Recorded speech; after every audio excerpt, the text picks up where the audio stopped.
Well, they certainly picked a secluded spot for this. I'm assuming they wanted to get away from the inner city gangs and stuff. I'm glad we at least got these walkie-talkies so we can scope the place out before we go in and get these CBs. Jimmy said we wouldn't see any cars parked out this way. I don't see anything from over here. You see anything over there from the south side? Anyone walking around? Any lookouts? No, nice and quiet, and he did vouch for security. Plus, you got your Ruger, and I got the 357 to trade in, so we'll be fine. You're just west of the water tower, right? Yeah, that's where I'm at. I'm going to circle around in a second. These CBs will be great, and I like the schedule and codes we worked out for on-air security. Things keep getting worse, and it's going to help out a lot.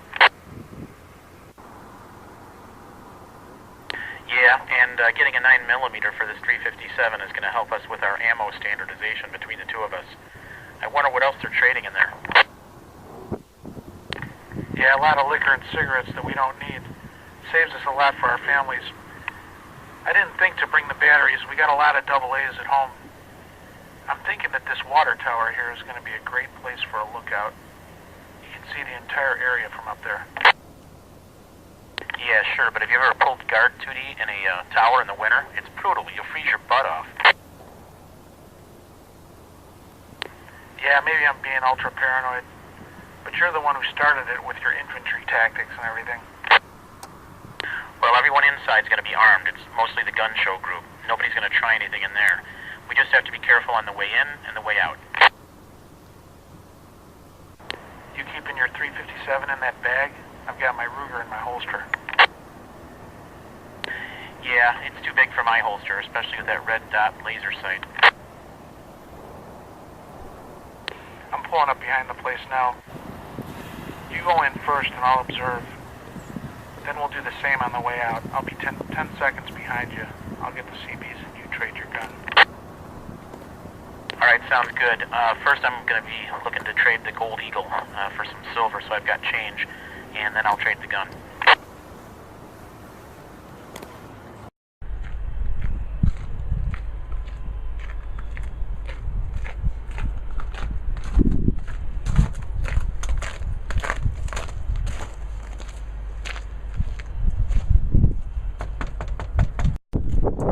Who are you with? Jimmy. Okay.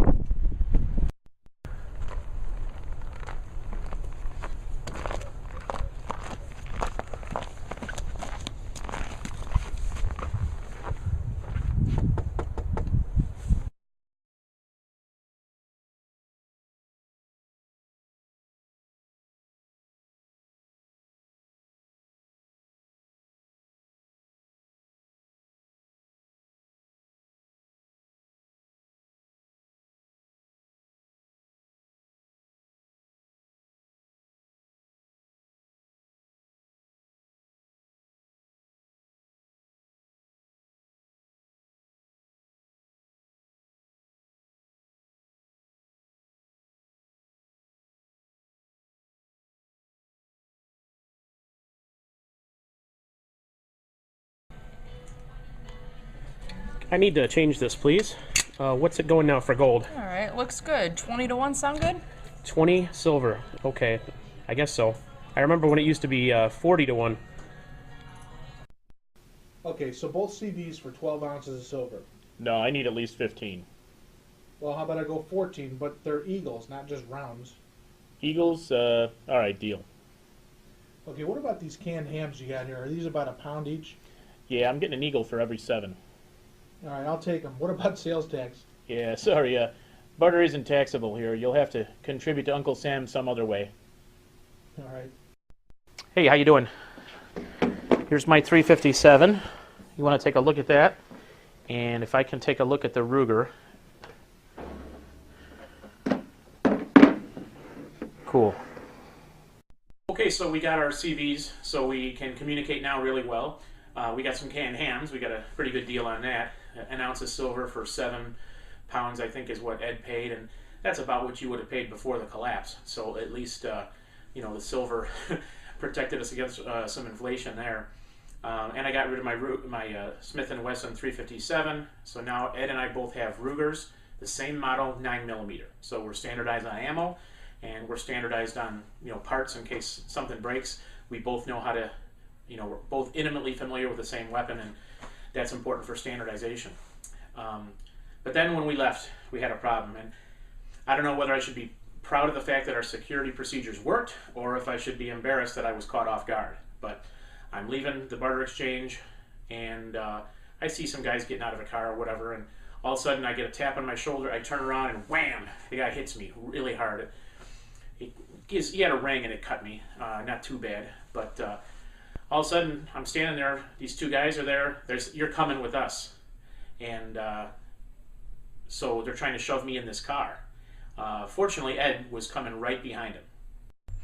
So it was pretty effective. These guys knew what they were doing. I'm at close range. They're right on top of me. One of them's got this knife, and I can't draw. I mean, my 9mm isn't even loaded yet, or let alone put in my holster. So they're shoving me in the car, and all of a sudden, this 6'3" brother of mine comes up behind him with the 9mm Ruger pointed right at him, tells him to freeze, and that just changed everything. So they put their hands up. I took the knife away from the guy, so piece of junk chintzy knife, and Ed tells him, I don't know where he got, he's like, hand over the keys. So he's got their keys, which we then threw away later. We're not stealing their car, but they're going to think twice about messing with people again, because unless they had spare keys somewhere. And then then Ed tells them to take off their shoes. So I think that was from Lawrence of Arabia. So we leave. They got no vehicle and no shoes. We just threw the shoes away. They were stinky, and we threw the keys away. But I just didn't think that I was a target. I'm a pretty big guy, and I'm looking around and stuff, but two guys, with a knife, close range, you don't have time to draw a weapon, and even if I had my weapon. So everything worked out there pretty well. Yeah, so before the collapse, I read in Furfel's book, he's that guy from Argentina. What they were doing there is they were doing express kidnappings, where they'd grab you off the street, throw you in a car, drive you around, and one of the guys would call your home and ransom you for whatever they could get out of the ATMs. And now, with cell phone service being as bad as it is, they can't always rely on that phone call, so they'll take you to the house.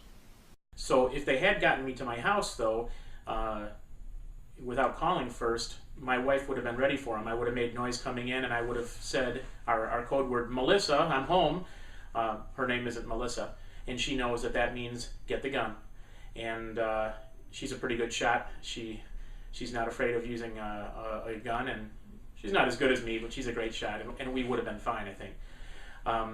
But yeah, before the collapse, we had a company I worked for, we had a plant down in Mexico, and I remember a buddy of mine telling me that his friend got into a cab pulls into a back alley. It's like, what are we doing? A guy gets on either side of him, so now he's trapped. And they tell him, hey, we're going to the ATM. What's your PIN? They get his cash, his ATM card, and he's like, I don't remember my PIN. So they take a screwdriver out and they stab him in the thigh. And they say, now do you remember your ATM PIN code? And they stabbed him a couple times in the leg. And they went to the ATM. He got out his limit, which I think was $300 US. And then they let him go, and that was it. Just really quick, in and out, and that's what they're trying to do. Is they're trying to just get some money. They're not trying to ransom the king's son for $1 million. They want to get $300 or $400, whatever, and they can do a couple of these a day. So back to what happened with us. If we had been walking together, maybe they wouldn't have jumped us. These two guys, but another person could easily have come up with a gun and had to drop on both of us. And if the guy's right there with a gun, it's not like you can draw. So I'm going to stick by our tactics. Infantry tactics say you make contact with the enemy with the smallest element possible so that you can maneuver your other elements, your reserve elements around. And even though I took it in the face, I think we did the right thing. Because if the guy had a gun, Ed couldn't have drawn. And if he had a gun, though, Ed can come up behind him and shoot him or point the gun at him. And I think we did the right thing. And I think we're going to stick with these tactics, is maintain separation so nobody knows that we're there supporting each other. Yeah, these CB radios are great. The single sideband gives us a little bit extra range, and for where we're located, it works out perfect. We have a daily contact time. We're doing a schedule so that we're only on for a short period of time. We have a schedule, and we've got codes. So if there's somebody on that channel, we'll switch to another channel. predetermined, in advance, so we don't have to say, hey, go over to channel so-and-so, and you get the idea.